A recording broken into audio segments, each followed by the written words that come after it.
जब मैं था तब हरि नहीं और अब हरि है मैं नाहि, प्रेम गली अति साकरी तामे दो न समाये। जब देहाभिमानी जीव था तब हरि का अनुभव नहीं हुआ, और जब देहाभिमान गलित होकर भगवान में वो लय को प्राप्त हो गया तो अब भगवान उसके मन बन गए। बोले प्रेमी कार्य कैसे कर सकता है जब ऐसी स्थिति है? तो अब प्रेमी कार्य नहीं करता, अब प्रेम में वो तो डूब गया, अब भगवान ने अपना पूरा कार्यभार संभाल लिया। भगवान बन गए उसका मन, भगवान बन गए उसकी बुद्धि, भगवान बन गए उसके प्राण, और बिल्कुल सम्यक रूप से कार्य चल रहा है। लोग समझ रहे व्यक्तित्व से कार्य हो रहा है, वो भगवान स्वयं बन बैठ। इसीलिए महिमा है संतों की, जो भगवत प्राप्त संत है, साक्षात भगवान का अगर कार्य देखना है कि भगवान कैसे करते हैं तो उनसे देखो। वो तो लय हो गए, वो तो भगवान में डूब गए कब के। अब भगवान वहां बैठ करके उनका मन, उनकी बुद्धि, उनका चित्त, उनका अहंकार भगवान बन करके कार्य कर रहे हैं, वो भगवानमय हो जाता है।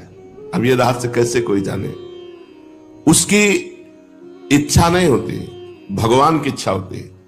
आज ऐसा किया जाए, आज ऐसा किया जाए, चलो आज ऐसा करते हैं। तो बोले नहीं, गुरु जी का आदेश नहीं, वो साक्षात भगवान का आदेश है। भगवान ही इच्छा बन गए, भगवान ही मन बन गए, भगवान ही बुद्धि बन गए, भगवान ही प्राण बन गए।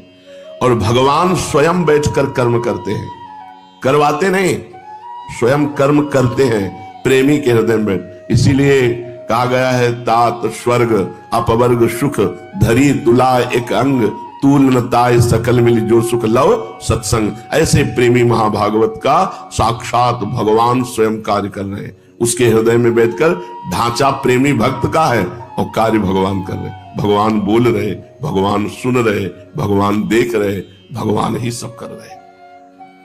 उसकी वाणी भगवान की वाणी है, मतलब अब वाणी उसकी है लेकिन बोल भगवान रहे।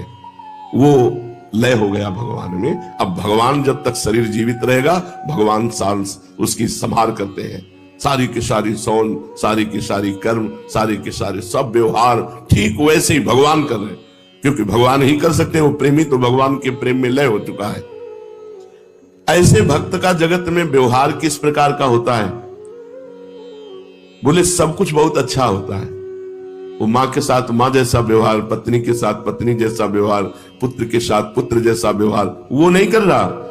सर्वज्ञ ज्ञान शिरोमणि भगवान कर रहे हैं बैठ करके, और सब कोई जान नहीं पा रहा कि अब भगवान का राज्य हो गया इनके हृदय में। अब ये नहीं रहे, अब भगवान रहे। वो सबसे बोलता है पर वो नहीं बोलता है,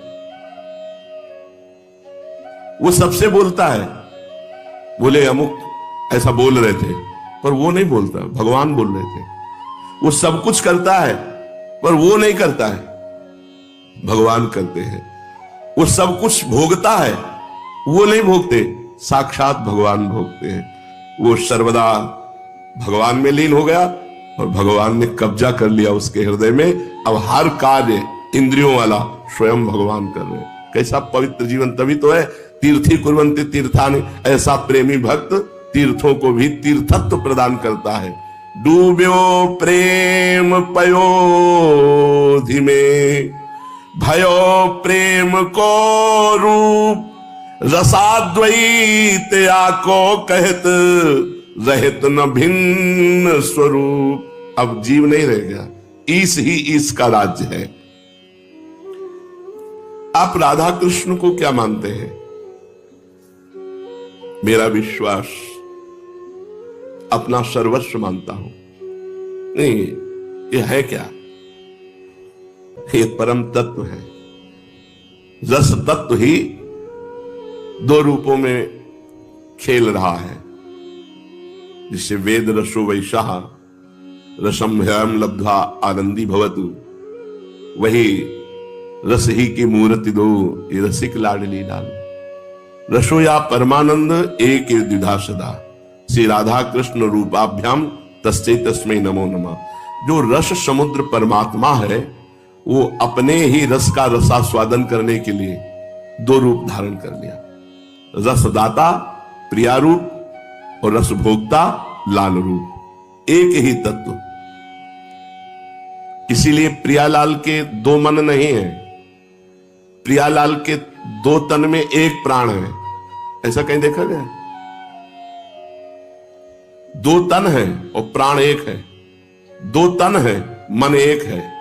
दो तन है, रुचि एक है। दो तन है, स्वभाव एक है। दो तन है, वयस एक है। दो तन है, आत्मा एक है। ऐसे है हमारे राधा कृष्ण, ऐसे है हमारे प्रिया प्रीतम। सब कुछ अपराकृत, इनका विग्रह अपराकृत।